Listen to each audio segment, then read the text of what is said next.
প্রতি বছর আমি দেখি ওয়ার্ল্ড কাপের আগে এগুলো নিয়ে অনেক কথা হয়, এক্সপেকটেশন, এটা করব সেটা করব, অনেক কথাবার্তা হয়। আমার একটা রিকোয়েস্ট থাকবে আপনাদের কাছে যে এক্সপেকটেশনটা খুব একটা করার দরকার নেই, এক্সপেকটেশনটা মনের ভিতরেই থাক সবার। রোম যখন পুড়ছিল, নিরো তখন বাঁশি বাজাচ্ছিল, সাকিব আল হাসান যখন রীতিমতো হাসি ঠাট্টায় মেতেছেন, কে বলবে ততক্ষণে হয়ে গেছে সেমিফাইনাল স্বপ্নের সমাধি?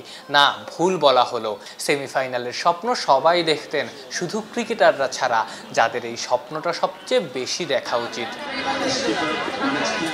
চাইলে মাথার চুল ছিঁড়তে পারেন, নিজেকে গালি দিতে পারেন, নিজেকে প্রতারিত মনে হতে পারে, কিন্তু বাস্তবতা এটাই নিরেট সত্য। দর্শকরা যখন ম্যাচ হারের কষ্টে রীতিমতো পাগল প্রায়, ক্রিকেটাররা তখনও এক প্রকার গা বাঁচানোর চেষ্টায়।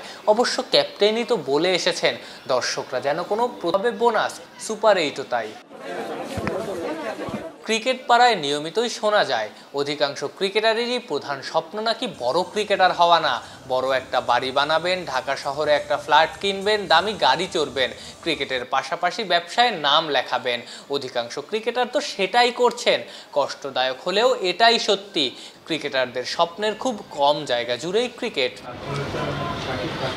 সেমিফাইনাল খেলার স্বপ্ন সেখানে থাকবে না, এটাই তো স্বাভাবিক। কে জানে, টাইগাররা বরং এটা ভেবেই খুশি, 3 ম্যাচ জিতে সুপার 8-এ ওঠায় পকেটে এসেছে 5.5 কোটিরও বেশি টাকা। আফগানদের হারাতে পারলে ব্যাংক অ্যাকাউন্টে ঢুকতো মোটা অঙ্কের আরও অর্থ। শান্তদের কোনো মতে ম্যাচটা জিততে চাওয়ার একমাত্র উদ্দেশ্যও কি সেটাই ছিল না তো? অবশ্য আরও একটা উদ্দেশ্যও থাকতে পারে।